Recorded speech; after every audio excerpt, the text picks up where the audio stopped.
Hello and welcome to This is the Way, a podcast sponsored by the Hong Kong Ethics Lab. My name is Richard Kim. And my name is Justin Tewald. To our Chinese-speaking audience, I will say 欢迎收听道可道. By the way, Dao Ke Dao is the Chinese name for this podcast series, not an exact, very strict translation.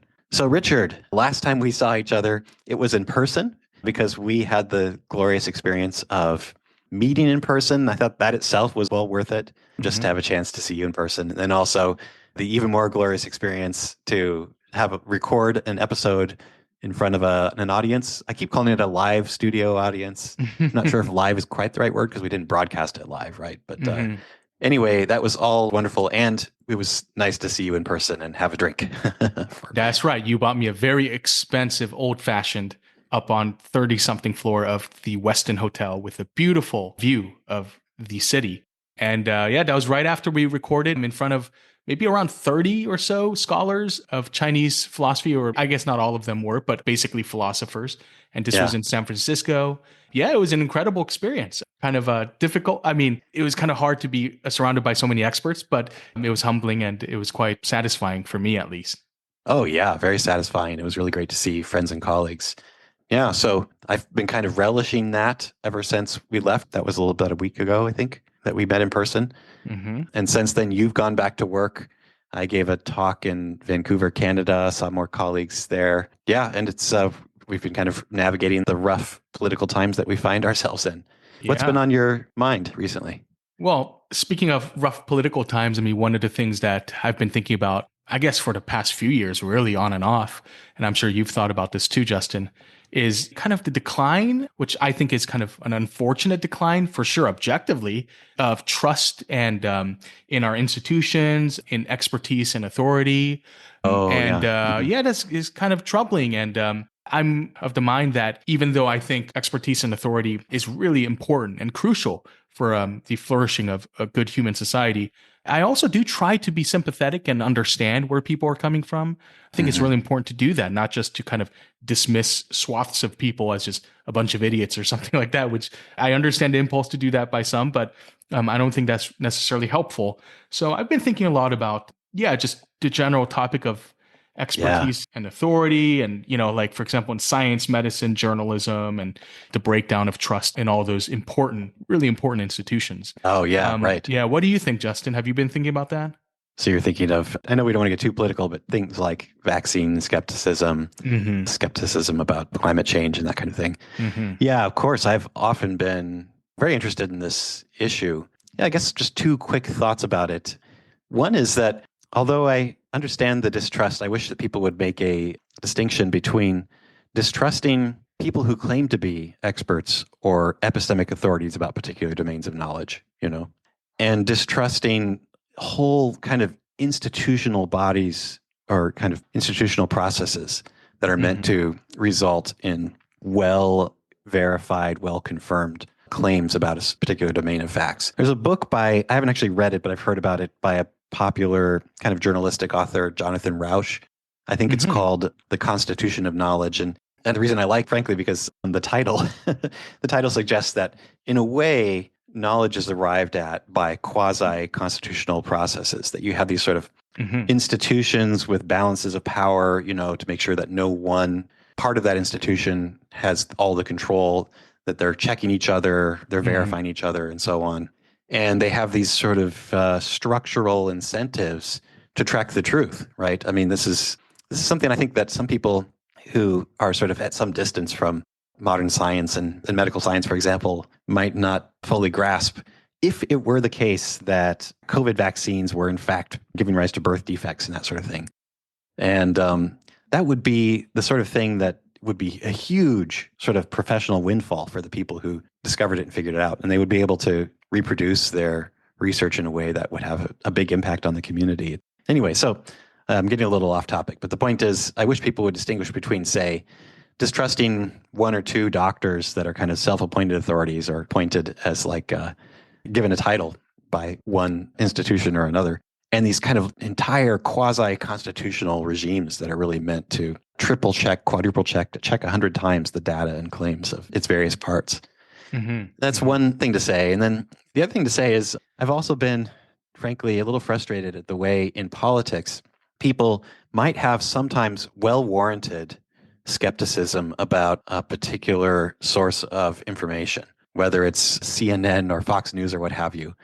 And so because they have that well-warranted distrust or skepticism, they then more or less go to their own kind of personal machine, or like they're like little special environment that is so transparently designed and curated so that it can sort of confirms all of their priors, all their prior I think they're beliefs. called echo chambers. Echo chambers, right? yeah, right, yeah.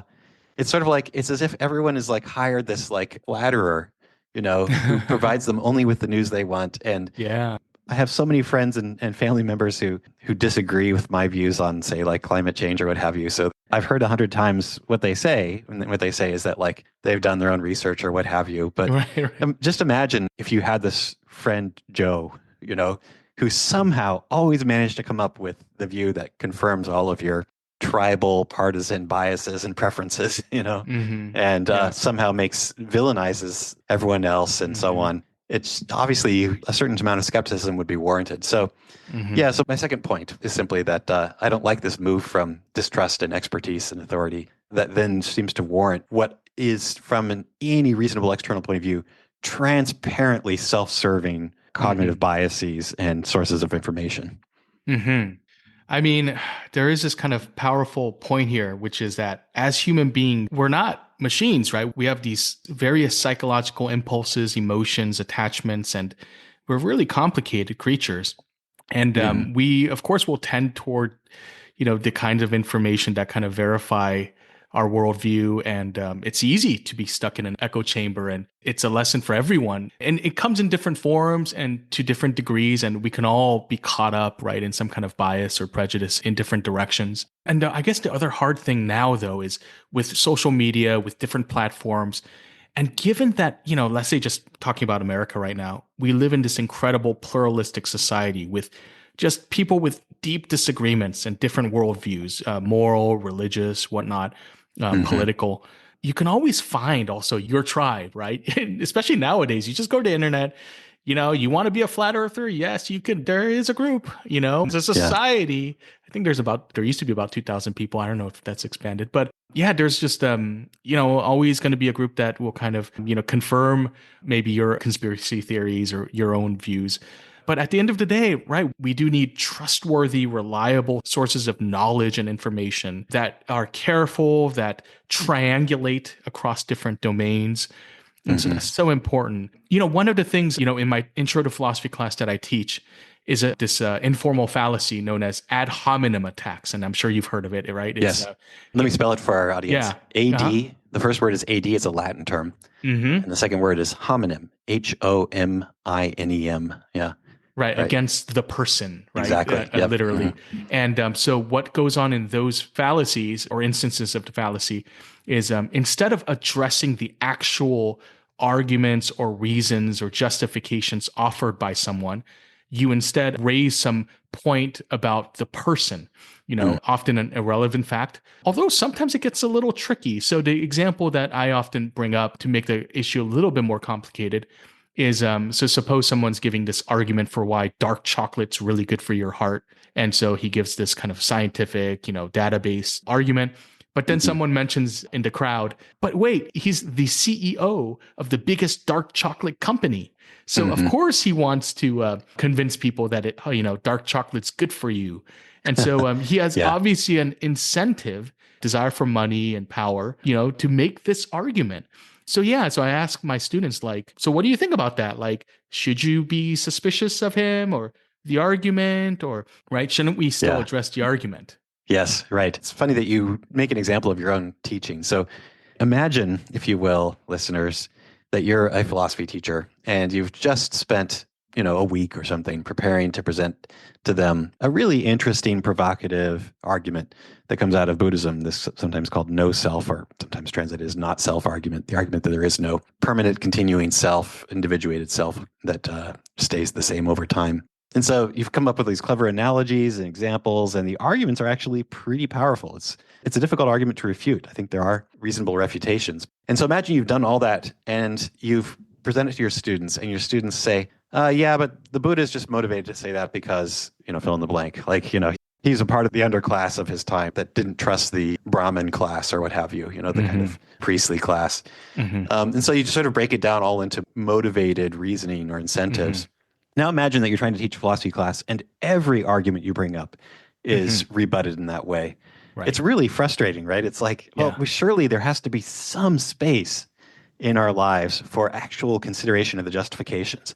And I think that's what good philosophy does. I think that, in fact, most of passes for political discourse are a series of ad hominem arguments where people accuse each other of being motivated by self-serving ends. And therefore, there's very little substantive discussion of the, what actually warrants a policy or a strategy.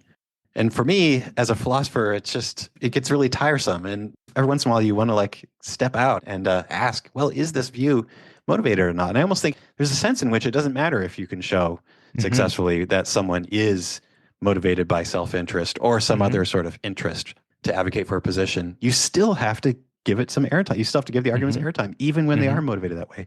Just like you give genuine thought and consideration to the arguments that come from a lawyer when you're on jury. Usually if you're in a jury, you hear two different lawyers or two different teams of lawyers argue for and against the charges. And we know they're motivated, right? I mean, they've been assigned a position and they're paid to successfully defend that position.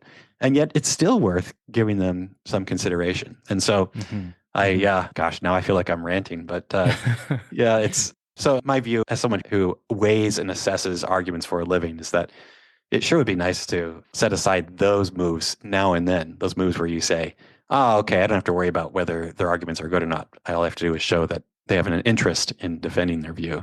Yeah, I mean, so even if the CEO of the chocolate company is motivated by more money for his company and for himself, the argument still might be good. It might still be strong. And it might be right that actually chocolate does help the heart. It doesn't negate the strength of the argument, even if the CEO himself is motivated for a desire for some other good. But I guess from the other side, the thing is, there is this kind of issue of the way in which human beings ultimately are often motivated by desire for power or glory or wealth.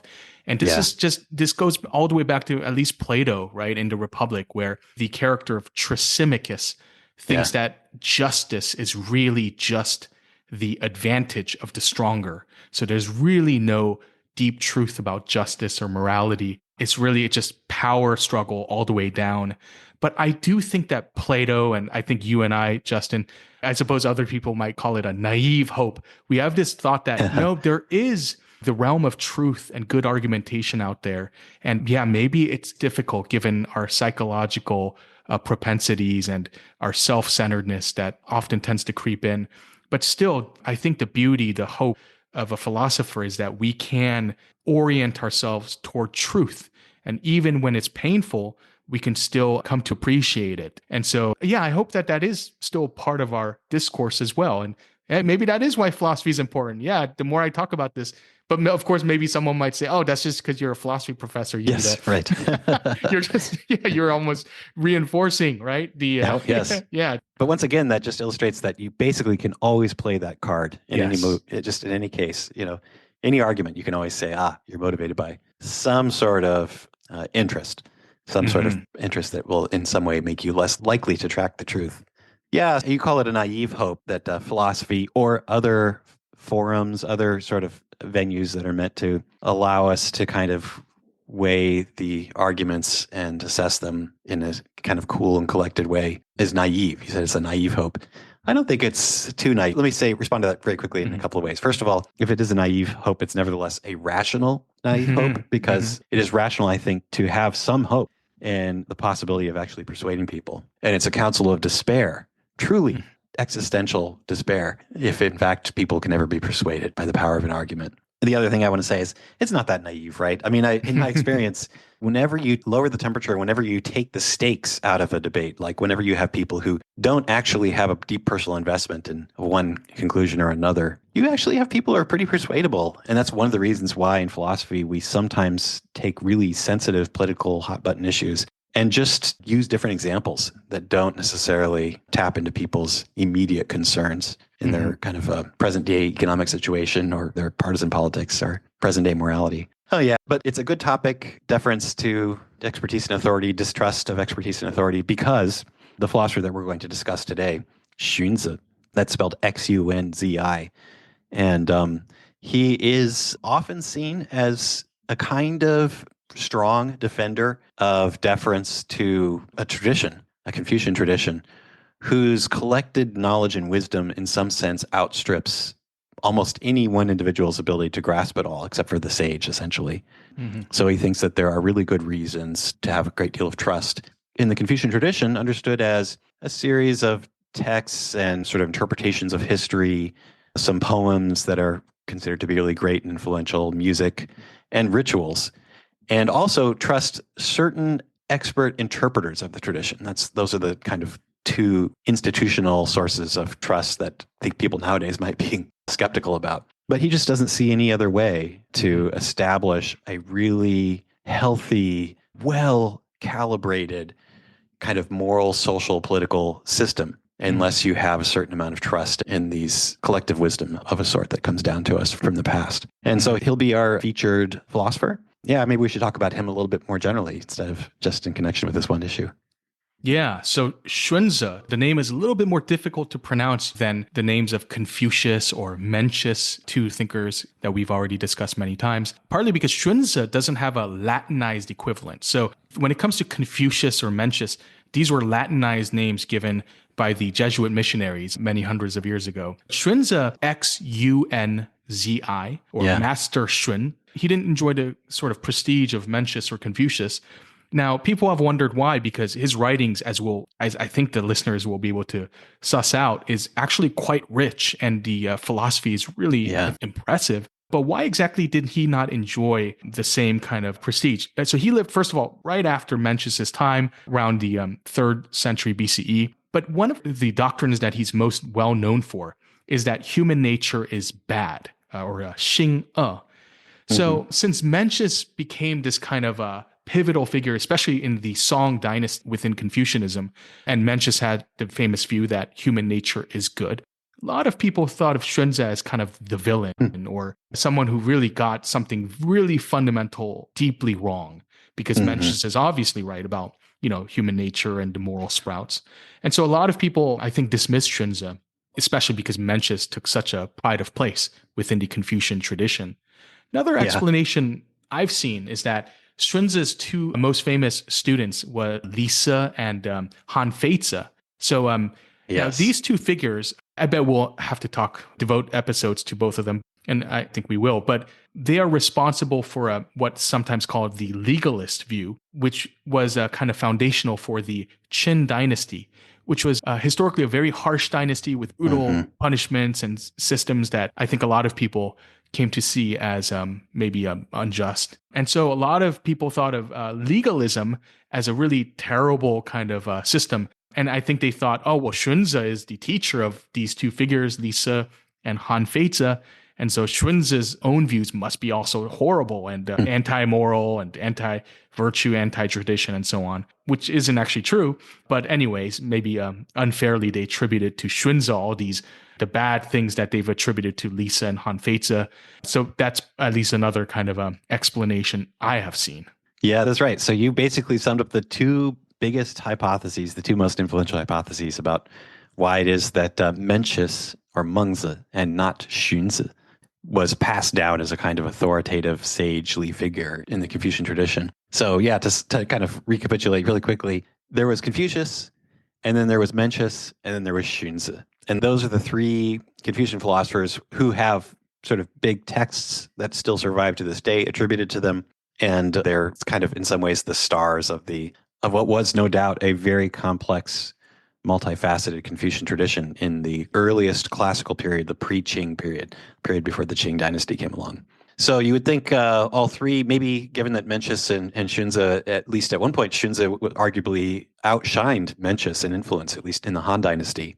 And many of the Confucian philosophers that were writing in the Han were recognizably more Xunzian than Mencius, more influenced by Xunzi than Mencius. But yet in the long run, Mencius won out. And nowadays, most people who identify as sort of Confucians or as adherents to the Confucian tradition see Mencius as the authority that best speaks for tradition and not Xunzi. So how did that happen? Well, Richard mentioned two hypotheses which are have been influential. One is that Xunzi defended the view that human nature is bad.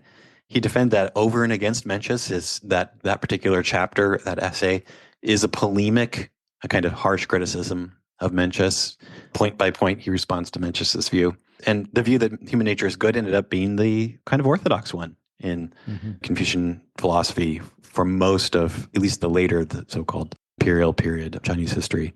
So that's one hypothesis. The other hypothesis is that because he, according to a certain interpretation of history, had two students, Li Si, that's Lisi, and Han Feizi, Hanfeizi, two major legalist thinkers who were influential on the Qing dynasty. The Qing, which was so notorious and ruthless, supposedly responsible for burying scholars and burning books and building, piecing together pieces of wall so as to make the first version of the Great Wall, but at great personal expense, at the expense of the basic humanity of many people. So for that reason, because Xunzi was the teacher of those two students, some people also see him as responsible in some ways for a turn toward the worse in Chinese politics.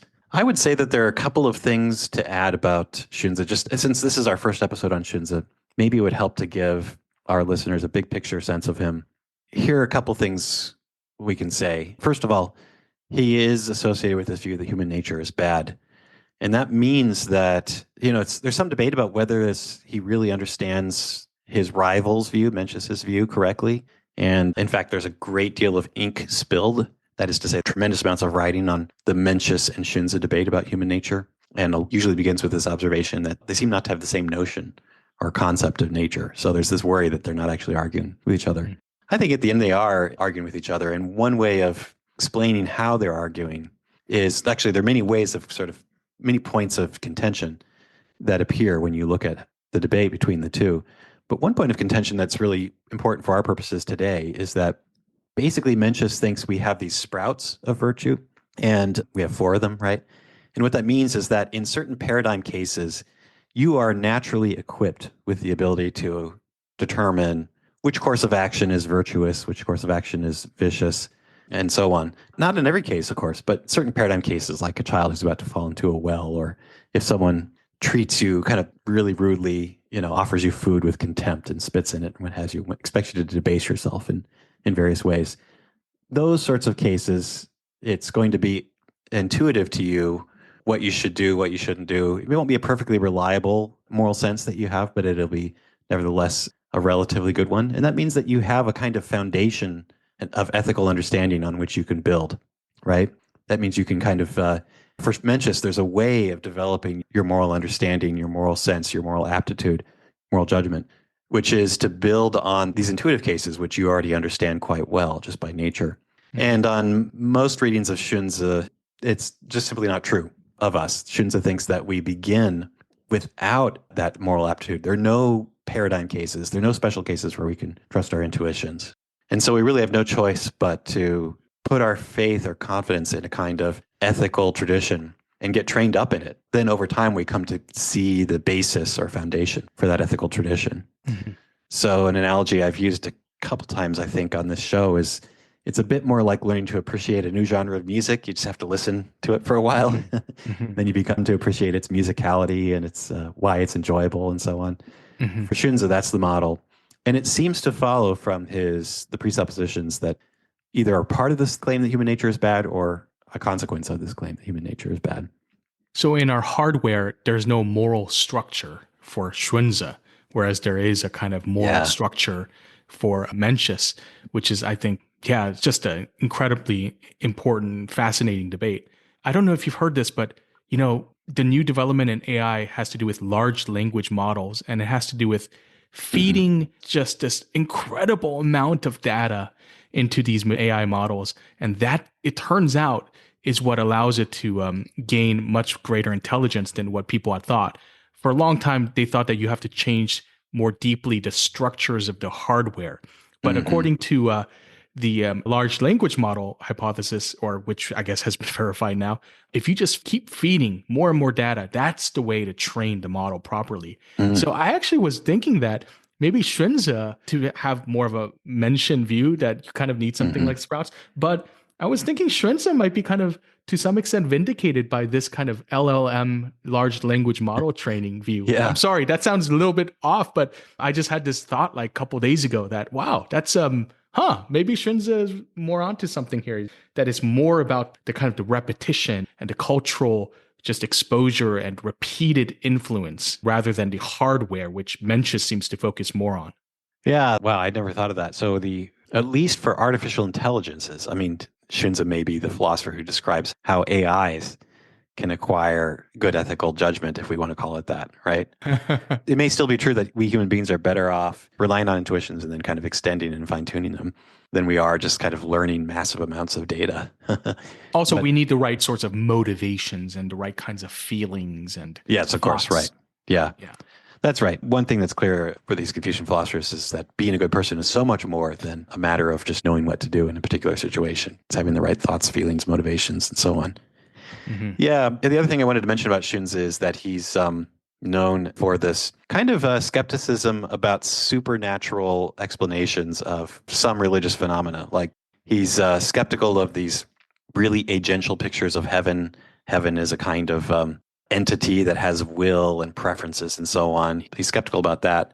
He's also known to shun or at least avoid talking about. It's basically considered a waste of people's time to speculate about spiritual mechanics, that like mechanics of ghosts and spirits and the afterlife, that kind of thing. So, I mean, he's funny because he's ironically, although he seems to deny that ancestral sacrifice and all these religious ceremonies that are meant to invoke ghosts and spirits, he seems to deny that there actually are ghosts and spirits responding to those ceremonies. And yet, he's one of history's most complex and kind of adamant defenders of ritual. So he's a really Hmm. interesting ritual theorist, in Hmm. spite of the fact that he doesn't believe in all the hocus pocus, all the supernatural stuff. And that too is also interesting to people. So this kind of sets Hmm. us up to understand why it is that although Xunzi was seen as a distant third to Confucius and Mencius for so much of history, he's of great deal of interest to philosophers and scholars today. And that's because he's in general predisposed to be skeptical of invocations of the authority of heaven or transcendent sources like, deities, and also skeptical about kind of supernatural explanations of phenomena. And yet he still seems to adhere to this pretty traditional Confucian view that there's a right and wrong way to live and that some ways of life are better than others and so on. It sure looks like he thinks that there are grounds for justifying those ways of life that are independent of, I don't know, human preference or whim or the accident of cultural values or what have you. And so for a certain kind of modern 20th, 21st century philosophically minded person, he's an interesting philosopher to get behind if you are looking for some way of grounding and ultimately justifying a way of life as better than other ways of life without necessarily appealing to heaven's will or to some kind of supernatural justification. That's an interesting point because I think more and more, like, there was that whole new atheist movement, which is very critical of religion. But I feel like that's declined to some extent. And even though people aren't necessarily, more religious, they have come to realize that religion did offer to a lot of people in history a sense of meaning and purpose and value. And I think there is a sense that actually that stuff is really important. And so maybe Xunzi kind of offers to a lot of scholars who tend toward more of a secularist worldview, like a way of still retaining that kind of sense of meaning and purpose that I think we are realizing is really crucial for a good human life. Yeah, exactly. Yeah, there is a anti-religious reading of Xunzi where he seems to be opposed to religion entirely.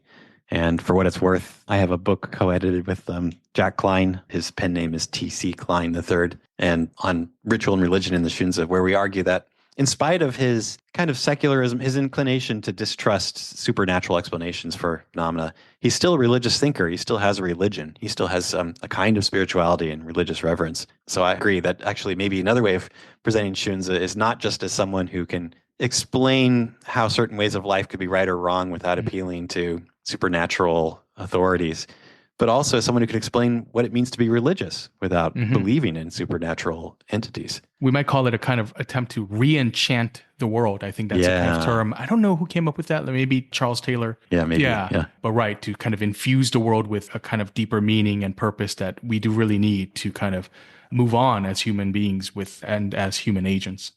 Yeah. Okay, good. So, well, that I hope will serve as an introduction to Xunzi. And now we will turn to our main topic, which we will discuss in greater detail after the break.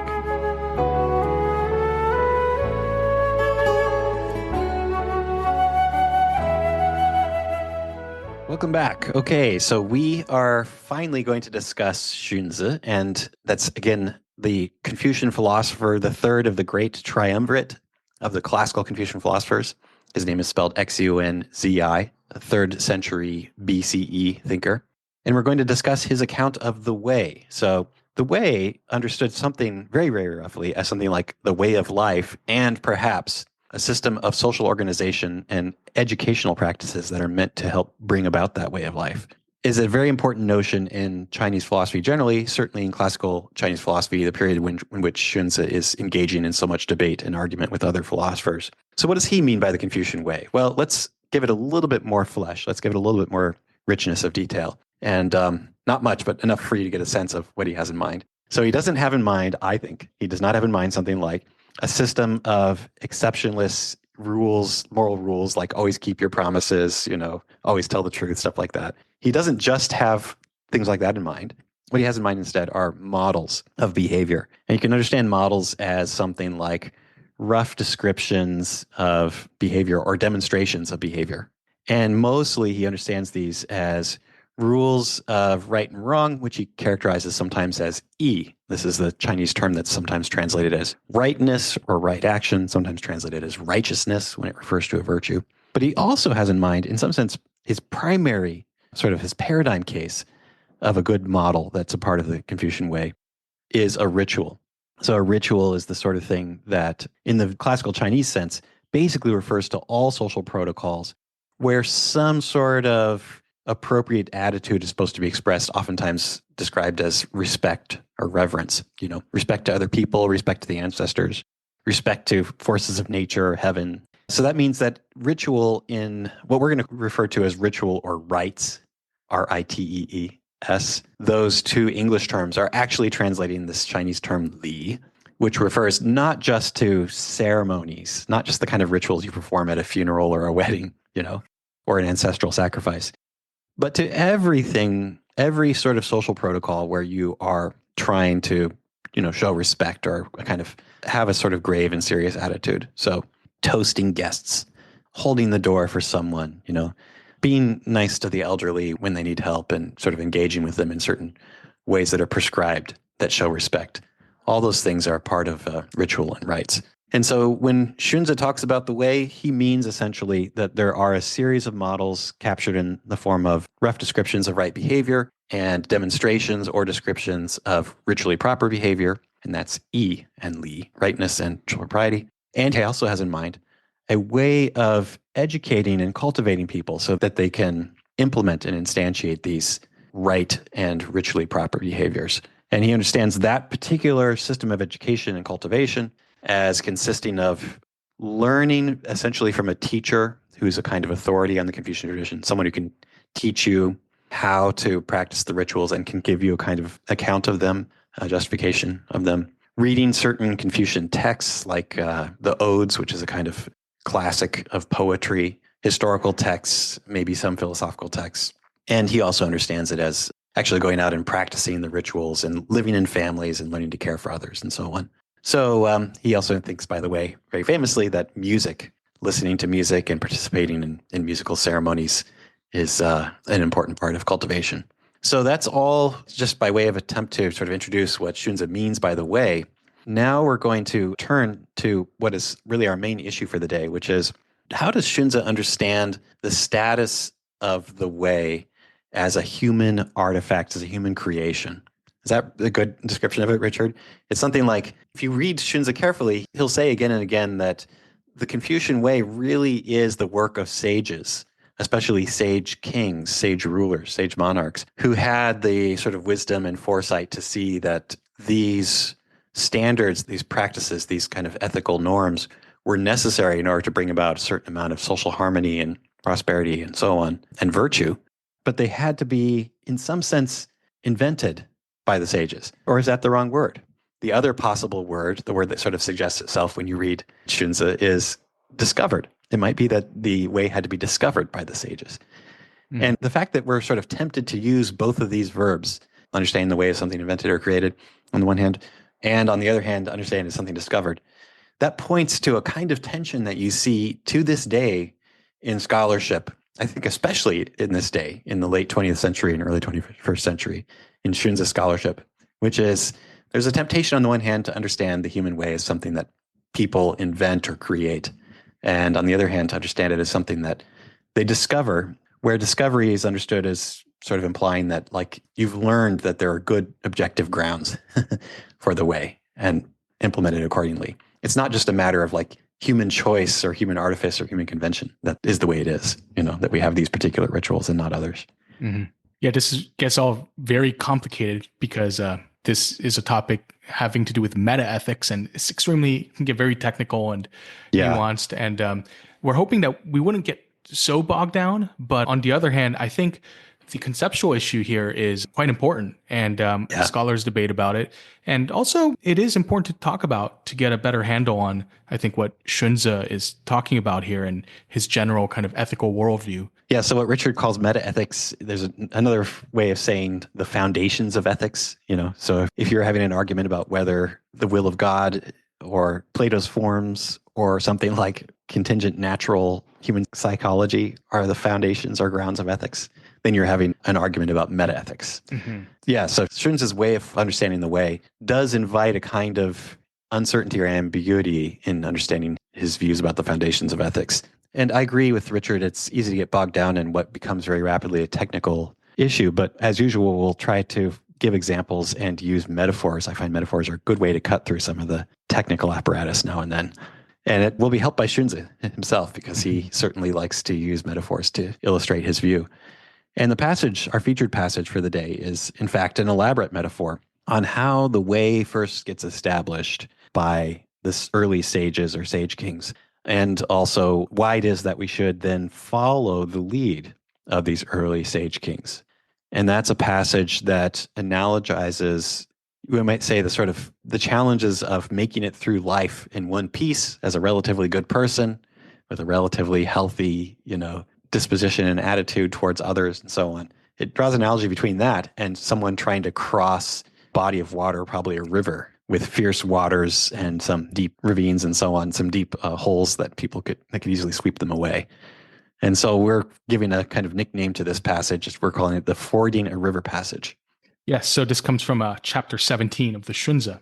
So I'll read the passage here. It goes, "Those who cross waters mark out the deep places, but if the markers are not clear, people will fall in. Those who order the people mark out the way, but if the markers are not clear, there will be chaos. The rituals are those markers. To reject ritual is to bemuddle the world, and to bemuddle the world is to create great chaos. And so, when the way is in no part unclear, and that which is within the bounds and that which is outside the bounds have different markers, and that which is inglorious and that which is illustrious have constant measures, then the pitfalls of the people will be eliminated." Yes. So for me, this is a very powerful metaphor. It just sticks in my mind very vividly as a kind of image to help both understand a lot of Xunzi's conceptual framework and also his motivation, why it is that he cares so passionately about learning the Confucian way, following the particular steps, prescriptions that he recommends. For example, with great deference to the teachers and to the tradition and so on. Why is that so important to him? Well, he gives us an illustration that would have been very powerful to people in his time. It's nowadays, we cross bodies of water quite easily, usually with a bridge. Bridges are ubiquitous. They're everywhere. But back in ancient China, all over the ancient world, bridges were hard to come by, and people had to cross rivers all the time, just in the, conducting their normal business. And the way they would do that, oftentimes they couldn't swim, right? So the way they would do that is they would ford a river. They would pick their way across the river. I think most of us have had some experience of trying to like minimize how wet you get when you cross a flowing body of water. Even if you feel confident that you can swim, you didn't want to fall all the way in and have to swim far downstream, right? So you were trying to stay in the shallows. But when the water is dark and murky, you can't tell whether you're really stepping into a shallow spot or into a deep spot where you'll be swept away. And that's a very familiar experience for many people. Xunzi's analogy suggests that we can understand the way as like a series of markers that were set forth by sages or sage kings, sage rulers in the past. They're the ones who set up markers telling us, okay, step here, you go 5 feet in at this spot on the bank, and then you see another marker that's sort of to your right, and you step that direction. You see another marker that's straight ahead, another one to your left, and so on. The idea is that just as someone who's crossing a river, a muddy river like that, and can't see how deep the waters are that they're about to step into, has to just rely on the markers in order to get across safely. So too do we, as human beings who want to live in a relatively, civil way with other people, in a way that's also good for us as human beings, as individuals, need to follow the markers that are essentially the rituals set forth by the great tradition that Xunzi associates with the Sage King. So one thing that I like about the metaphor is that it suggests the stakes are very high. The danger of not following the rituals is very high. So I think by analogy, Xunzi is suggesting that if you don't practice these common rituals of courtesy, like in his day bowing, in our day shaking hands when you meet people, being nice to them, greeting them politely and so on, that you'll form bad habits, and that will have the effect of sweeping you away, letting you fall into the deep waters and getting swept downriver, downstream. So that's the metaphor. There are a lot of interesting issues raised by it. We're going to focus on the one that has to do with the role of creation or discovery. Remember, that's the kind of the key theme of today's discussion. But before we do that, I think it's important to call attention to a particular issue that often occurs to students, I discover, when I'm teaching this stuff, which has to do with the problem of what we might call the first sage. In fact, sometimes informally, we call this the paradox of the first sage. So according to the metaphor, we follow their markers because they found a safe way across the river, right? But how did they find their way across the river? How did they do that without drowning, right? So that's a question that actually, once it occurs to you, it's hard to get out of the mind. And accordingly, there's a lot of good scholarship on it. And so that's another one worth discussing that seems to be relevant to this question of whether the way is discovered or created. Yeah, one solution I think comes out of, maybe, and you can correct me if I'm wrong, Justin, but I think David Nivison kind of pioneered it, and yes, T.C. Klein, Jack Klein, he kind of extended it, which is the idea that this whole process of creating these markers and the rituals took time, maybe even considerable amount of time. And so it's not like there was just this one sage that just went all the way through the river and marked out the places. It's more that there was a whole process of gradual development and refinement of rituals. And it took many different people over a long stretch of time to refine generations. them. Yeah, generations. So there's really no first sage. Maybe the paradox is kind of dissolved through this solution. So there isn't really a first sage. There's just this kind of accumulation of kind of a cultural wisdom that has been generated over a period of many generations through the work of sages and the gentlemen. And gradually they arose and they became important for living our lives. And actually, I really do love this metaphor and this thought because maybe we don't notice it, right? I mean, when you're just in a culture, you just absorb so much, but like a handshake or a greeting. But actually, these are really important practices. And so I ask my students, well, what is a handshake? What's a greeting? It's just a little gesture of the hand. But imagine when someone does not do it, if someone that just doesn't even, like, you see the person and you greet, but they just walk right past you. Those are, it can be extremely, extremely troubling, and it can really just create great chaos in the social order. That's right. Especially if you think about the cumulative effect of doing that. Like if every day everyone just sort of behaves in that cool, impassive, kind of distant way where they don't even greet one another. Yeah. That's right. So there's a real accumulation of wisdom that I think we should appreciate. And I think Xunzi certainly appreciated. So we have to sort of pay some respect and deference to all this accumulation of understanding and knowledge that has been kind of generated over time. And I think this passage calls attention to that aspect of our lives as social beings embedded within a particular culture. Yeah, that's right. So Richard mentioned that among scholars who work on Chinese philosophy, there's one, David Nivison, that's spelled Nivison, in a book that's more or less dedicated to his research, kind of at the end of his career. They edited a volume of essays on his work, and he wrote responses. In those responses, which are kind of a postscript to the book, he mentions that although people haven't thought much about this kind of first stage problem, in fact, there's a view that's consistent with the text of the Xunzi, which says more or less that there's no one sage who's responsible for inventing all the rituals, by analogy, for laying down all the markers. Instead, it's a number of people who were sort of prodigies in their time who took the next big step. So I think what Nivison could be taken to be saying is that sort of by analogy, there was one sage who figured out where in the river the waters were shallow enough for you to safely walk out the first 5 feet or something. And then perhaps for generations, people still continued to get swept away after that. But then another one figured out where you step next, which rock you step onto or what have you. Mm-hmm. By the way, if you look at the Chinese, one thing that all the Chinese speakers and those who have a little bit of knowledge of literary Chinese will know is that it's very rare for there to be any clear plural or singular.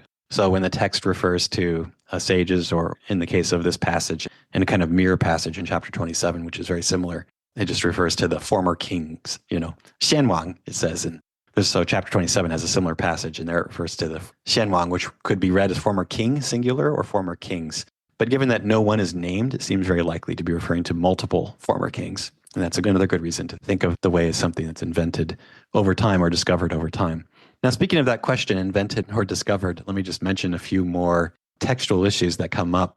So there is language in the text. You'll just have to take my word for it. We didn't want to read too much to you, but there is language in the text that seems to suggest that the sages discover the way. I mean, for example, just if you think about this analogy, it seems like what makes a sage successful at establishing a way to ford the river is that they've discovered where the shallow waters are and they've laid down markers, right? So that it's safe to step here and not safe to step there. So that then suggests that the way is a discovered thing. But there's also language that suggests that it's something that they make through human artifice. And you can understand the motivation for that view in a couple of ways. First of all, just think about what the analogy is supposed to be to. The analogy is to making rituals, right? To designing rituals. And rituals are often very artificial things. They tell you that you should fast for a certain amount of time, that you should, leave certain kinds of foods out and with certain ritual gestures. Even the more ordinary kind of pedestrian rituals that I mentioned earlier that are meant to just show politeness, like bowing, the modern equivalent of shaking hands and holding doors for people and paying them kind of routine compliments. All those rituals, too, seem like an invented thing. They don't just come to you naturally, right? They're not like instincts. And so it's not an instinct, say, to insult someone by holding up your middle finger, right? And to be polite to them by asking them about the weather or whether they've eaten, to refer to a couple of polite ways of greeting people in modern languages. So the other reason to think that maybe invention is the right describing how the way comes about is because Xunzi himself sometimes compares the Confucian way to a kind of pre-existing technology. So he'll say, if you want to learn a lot and there's already this pre-existing wisdom out there that you could learn from that tells you how to live your life, to ignore it would be like trying to travel a great distance while ignoring the pre-existing technology that enables you to travel a great distance, like boats if you want to cross bodies of water, or horses and carts if you want to cross great stretches of land, right? Or it's like trying to, he says, measure the depth of a body of water without a plumb line, this invention that already exists, right? So there it seems like the analogy is essentially to like kind of low-tech inventions in his time. And that seems like something created, right? Or is it discovered? I'm not sure. But I think you probably have heard enough to get a sense of why it is that people are torn between these two interpretations of the way as Xunzi understands it. We should give names to them, right? The idea that the way is something invented, we'll call, following other scholars in our time, the constructivist interpretation. Is that what we're going to go with, Richard? Yep, that sounds fine. Yeah. And then that's often contrasted with what's sometimes called the realist interpretation of the way, that it's not just human artifice, that it's something real and out there in the world, That one's a little bit more ambiguous, but we're going to say that the discovery view of the way better aligns with the realist view. So the realist view might be something like there are truths about the way, which is not dependent on our human minds or something like that. So like if you're a Yeah. realist about mathematics, then you think there are mathematical truth that would have existed whether or not human beings ever existed to grasp those truths. So that's one way, I guess, you might Yeah. think about realism. So yeah, so Yeah. using that, are there truths about uh, rituals? I mean, I guess there's the rituals on the one hand and just the way itself, which is like the proper path. The other thing about the way or the Tao is that the way I've also learned it, for a long time is that it's a kind of the ultimate foundation of ethics. And sometimes philosophers call that normativity also more broadly, Hmm. ultimate foundation of value.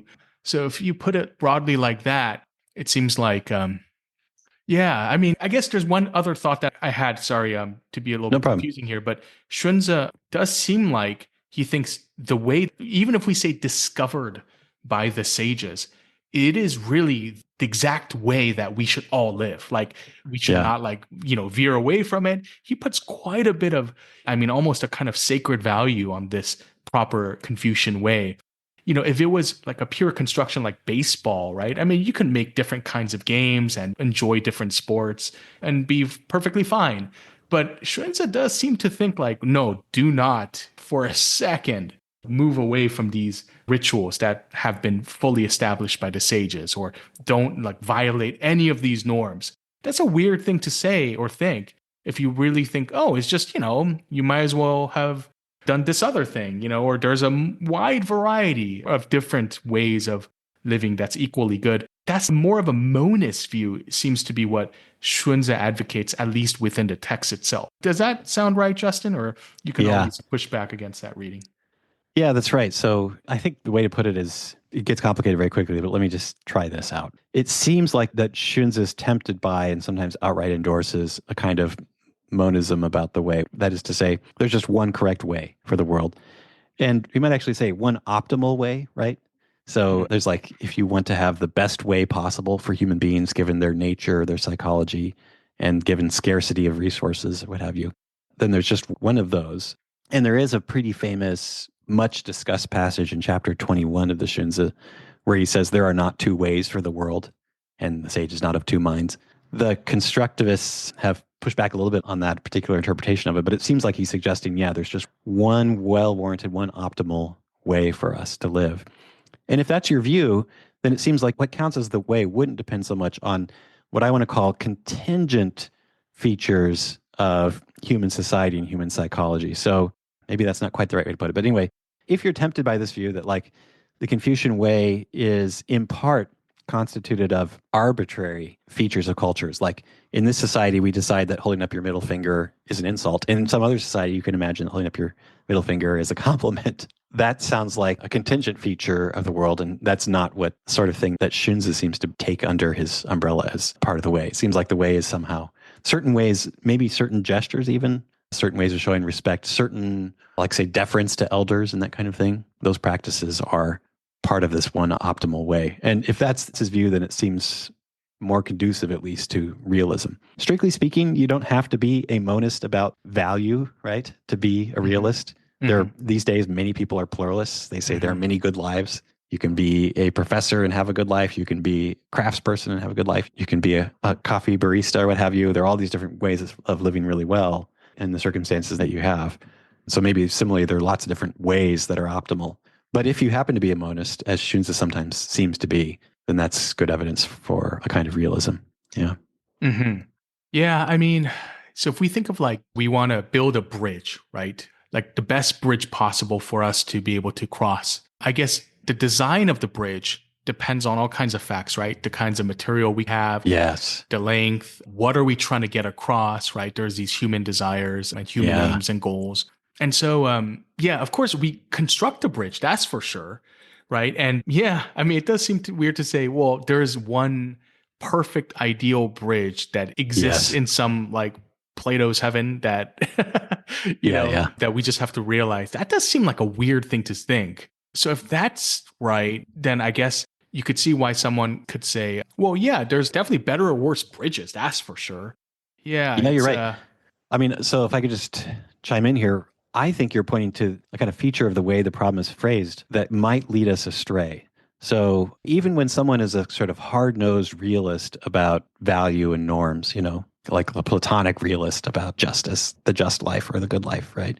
That even in those cases, I think they don't necessarily mean that everything is fully determined. And by analogy, even when you're trying to identify like, I don't know, an ideal cat or dog or hammer, all these various things that are sort of held up as possible candidates for excellence in a sort of Greek realist moral philosophy or ethics.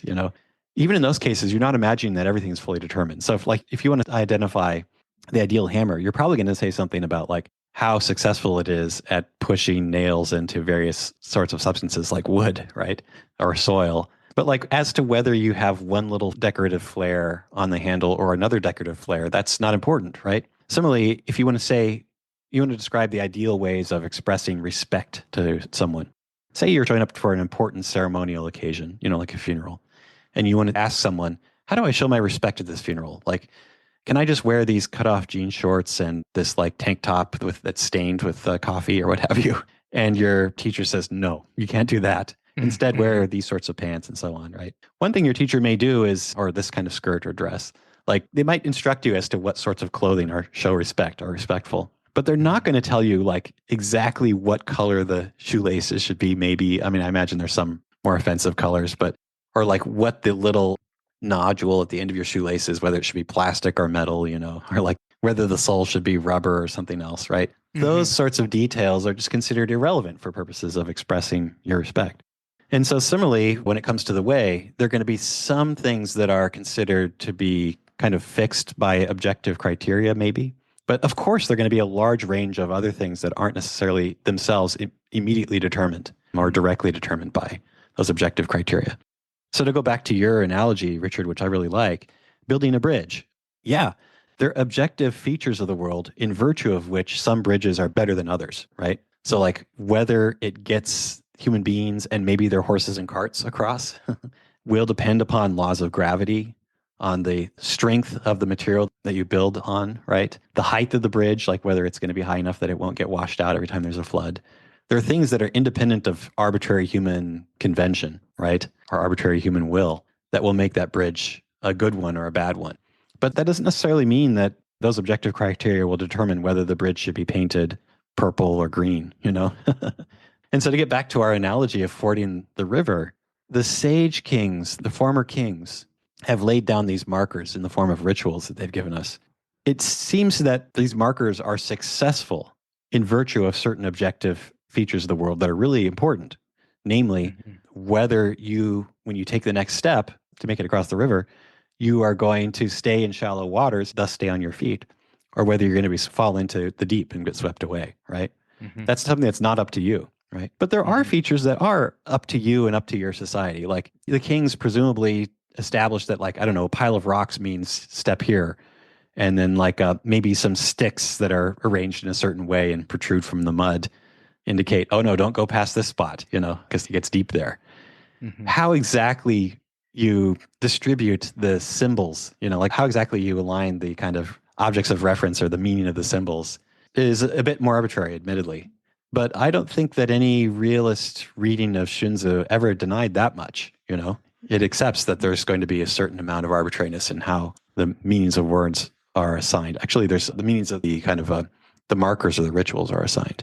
Yeah, now Xunzi does seem to think of these rituals, these Confucian rituals, as not merely instrumentally valuable, right? That they're like fundamental constituents of the proper mode of the Confucian way of life. And so it's almost like they've gained a kind of intrinsic value. Now, maybe that's in virtue of the way that those rituals help us to respect or realize other values, maybe like respect or, Yeah. I don't know, love or something like that, or implement like social harmony, which is, so it does seem like I wondered if we keep pushing on that though. So there will be at some point be kind of objective fundamental values that Xunzi would posit. And those things are not invented or constructed, But what is constructed or invented are the very specific kind of performances or the ways in which we express or realize those values. That can maybe vary. Yeah. Although even there, Xunzi seems like when I read his stuff on ritual, he seems to be pretty adamant that these rituals right here, those specific ones, are like absolutely necessary. When I read those passages, that's what strikes me as Xunzi's view. Yes, right. So there are a number of passages which do seem to suggest that there's one optimal way. There is a passage in the Xunzi which people sometimes point to as suggesting that actually there have been multiple optimal ways over the course of history, and you should adopt the one that you have the best access to. So in chapter 5, which is sometimes translated against physiognomy, don't worry about what the title is. But anyway, there's a passage in where he describes how there have been multiple, essentially kind of regimes of rituals and institutions, political institutions, that come from multiple dynasties. So if you subscribe to his version of history, there was a kind of pre-dynastic period when there were these emperors and sovereigns. And in that era, it was pre-dynastic because they didn't pass down political authority to their children, to their sons. Instead, they just looked for the most meritorious person, and they became the next monarch. But after the dynastic periods began, we had the Xia dynasty, the Shang dynasty, and the Zhou dynasty. Each of those begins with a kind of golden age. And Xunzi has a passage in chapter 5 where he suggests that of the many sage kings of the past, you have to kind of choose which one makes sense as the best model. And he suggests that the one that makes the most sense is the nearest one, the Zhou dynasty. So he's writing essentially in the later Zhou, after the Zhou kings have lost all their power and they're just symbolic monarchs. But he says, go back to the founding of the Zhou. Their institutions, their rituals are more available to us. They're less prone to error. We can see them more clearly in some metaphorical sense. So we're not going to read the passage because it's a long one and there's a lot of kind of historiography at stake that we don't want to get into. But that's one way of kind of reading Xunzi, suggesting, no, in fact, there are multiple optimal ways. We just choose the one that's most available to us for a variety of reasons. Okay. Yeah, that makes it a bit more flexible and a bit more open to a kind of pluralism or range of different kinds of ritual activities. Yes. Yeah. But although I have to say, Richard, I'm still tempted by this view that essentially when it comes for a lot of Confucians, including Xunzi, there is and there isn't one optimal way. That is, if you read a lot of Confucian texts, as I do later in history, you'll see that they often say, well, as for the ancient rituals and as for the rituals that we practice nowadays, rituals did, of course, change over the course of Chinese history. There's a sense in which they're the same, and there's a sense in which they differed. And so there's a lot of work to be done to figure out exactly what sense in which they are the same. But my sense is that, we could be helped by thinking about your metaphor, Richard. Maybe the materials with which we construct bridges will change. At some points in history, the best wood we have is pine. Later, we have, much, much firmer, more long-lasting wood, as well as varnishes that help preserve it. So that then changes how we construct bridges. But yet, in some sense, I want to say, the essential criteria, success criteria for a bridge, those stay the same. And in that sense, good bridges remain the same even as time passes and circumstances change. I mean, I brought up that bridge metaphor myself, but I'm wondering if it's not quite apt because the bridges are purely instrumental constructions it's just the value of it is completely dependent on some other further end that we're seeking.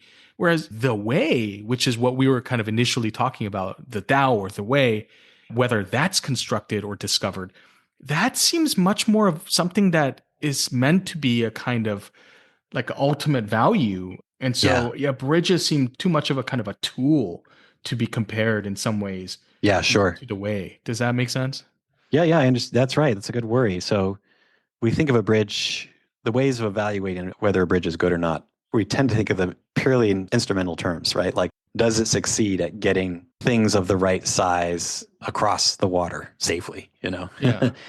Whereas Xunzi understands the way as something that has both instrumental and some non-instrumental, that is intrinsic or maybe final value. And for example, he thinks that musical rituals, musical ceremonies are an important constituent of the Confucian way as he understands it. And presumably a lot of the value of music isn't just in terms of the psychological effects it has on us, but also in terms of the pleasure, the joy, the kind of the experience of this sort of excellent, beautiful thing happening before your very ears, That's something that seems like it's hard to justify purely in instrumental terms, right? So yeah, the analogy, I mean, maybe the better analogy is something like musical instruments, like Mhm. um, we can imagine that there are some features of musical instruments that are more a matter of convention, decorative flares, whether you have a kind of rock and roll lightning bolt on your guitar or whether it's something more kind of flowery or what have you. Yeah, Might have yeah. Or I something to, mean, jazz, for example, we find that like an extremely important, musical kind of practice. But it was definitely invented. I mean, there's no doubt that jazz had to be invented, right? I actually like thinking of jazz because there's no first jazzist, right? There's no first jazz yeah, sage. yeah. One person invented it. It just Oh, yeah. yeah, it got kind of constructed over time with many different musicians, and Miles Davis maybe was a kind of culminating figure, but he was part of that whole tradition and story and narrative. And so, Yeah. but still, it has a kind of intrinsic value insofar as it's a kind of significant musical form. But it was also constructed. So, anyways, I feel Yeah. like I'm kind of getting a little bit confused myself and thinking through all this. I think it's really complicated. Well, the jazz analogy is nice, Richard, because some people say that jazz is the part of the value of listening to a good jazz piece is in recognizing the allusions to other jazz musicians and jazz pieces, right? Mm-hmm. And that's a way in which jazz music is of its time. So, like, let's say someone now improvises a jazz solo, and some on the trumpet, and they recognize echoes of Miles Davis, Obviously, any jazz musician that came before Miles Davis couldn't do that, right? Mm-hmm. And yet, maybe let's just stipulate that there are objective criteria that aren't just up to us, up to our kind of preferences, that make some jazz improvisations better than others. So that's a sense in which it's both of its time and timeless, right? Yeah, and there's a kind of tradition. Like the improvements happen through kind of inheritance, right? As you kind of develop over time, like the past improvements sort of wrought by the earlier jazz experts. And so you're Yeah. kind of building on the previous kind of knowledge that's been accumulating within the jazz tradition. Yes. And yeah. So that's helpful. I think it's still important to distinguish. Maybe I'm being too much of a kind of hyper analytic philosopher or something here, but I think it's important to distinguish between two different ways of understanding the continuity of the tradition, right? The jazz tradition, for example, and thus the ritual tradition. Hmm. One is analogous to strands in a rope, like a hemp rope or a more kind of conventional rope. Hmm. Another is more like a rope that's like gathered around a single wire that runs from beginning to end. All right. So Hmm. strands in a hemp rope, presumably like assuming that each strand is, I don't know, just a few centimeters or a few inches, you have a strand at the very beginning of a very long rope that's like 100 meters long or something, right? And you have a strand at the very end of that 100-meter long rope. And what do those two strands at the two ends have in common with each other? Well, they don't overlap with each other, right? Hmm. But they nevertheless, what they do have in common is that ultimately the one at the far end does overlap with strands which themselves overlap with strands which overlap with the one at the beginning. And so there's that kind of continuity. And by analogy, you can imagine a ritual tradition where so long as the ritual tradition has the right historical origins, it still counts as a continuation of the original tradition of the Sage Kings, right? And so maybe this is too abstract, I don't know. But think of it like this, right? The original Sage Kings, it was very important for them that you sacrifice to your ancestors. And that meant that you left food out for them and you went through certain exercises in which someone sort of imitated an ancestor and so on. And so that you could kind of offer with great respect and reverence your food and other sacrifices, and they could show their respect in return and so on. Okay, so that's a clearly important feature of the Confucian Way as the Xunzi Sage Kings understood it, right? Now let's say that okay, over the course of time, people modify their rituals and you no longer have to leave out food. You can leave out some other valuable, paper money or what have you. Okay, that's fine. But let's say eventually we have someone who decides that consistent with the tradition as they understand it, you can now stop sacrificing to ancestors. In fact, you no longer have to pay respect to ancestors at all. Gratitude toward ancestors doesn't matter. Now it's gratitude toward future generations you have to show. That's sort of like being at the other end of this rope, where the only thing you can say that you have in common with the founders of your tradition is that you come out of a series of overlapping strands, but there's actually no continuity, right? There's no single thing that the original tradition established that you continue to do. right? Mm-hmm. So there's a kind of constructivist reading of the Confucian tradition which says that's perfectly fine. So long as you have the right historical origins, it's fine. You can move beyond respect to ancestors ultimately, you know? Mm-hmm. And I think Xunzi is emphatically not that kind Yeah. of traditionalist. He Yeah. thinks that there is a kind of core which is Mm-hmm. continuous from the very beginning to the very end. Mm-hmm. And I don't think he'd want to give up, sacrifice the ancestors. Maybe he'd be willing to give up the particular implements that you use, you know, given the materials you have or what have you, the Mm-hmm. particular things that you leave out as sacrifices for your ancestors. Maybe he could give those up. But the idea that, you know, an important part of Confucian Way is through ritual means express and thus feeling respect for your and gratitude toward your ancestors. That I think is something he wouldn't want to give up. That there are aspects of it that's unalterable and constitutes part of the core or something like that. Yeah. Yeah, that sounds quite in alignment with how I would read Xunzi too. Yeah, that's really good. That's really helpful. All right, Justin. Well, thank you for that really helpful point. Obviously, this is a really challenging and rich topic, and there are really lively debates going on among the various scholars of Chinese philosophy and thought. And obviously, we have not settled exactly what the right view is. And we haven't even covered many of the passages that we would need to go over in order to discuss this more fully. But we're running out of time, and thus is philosophy. So hopefully, Yeah. we'll save some of those passages and explore those other topics next time in the future. Yes, Richard is delicately dancing around a couple of issues. First of all, he has to go pick up his kids. And second of all, because it's kind of almost like a hot topic in contemporary 21st century interpretation of Confucianism. So we do have some colleagues who feel very strongly that the Confucian Way, even by the lights of people like Xunzi, is this much more open-ended, adaptable thing. So Richard and I are aware that we haven't really done the issue justice, but we hope that we've sort of helped listeners understand how there can be language that suggests the way is something that the sages create, just as rituals are something that people create. And moreover, that it depends to a certain extent on social convention and a shared social understanding. And yet there could still be certain so-called objective criteria independent of the arbitrary features of human practice and culture, that in virtue of which a way is optimal or good or ideal. If our listeners can at least understand that there are ways of wrapping your mind around this idea, then they'll be in a position to appreciate the debate about whether Xunzi's way is invented, discovered, or some combination of both. What we're suggesting really is it's some combination of both. However, the discovery aspect is, in some sense, the core aspect. So anyway, that's our no doubt controversial and strong view, and we'll have to rest with that point. So we'll say that was the way for today, and we will see you next time. 感谢你们的收听。 Bye, everyone.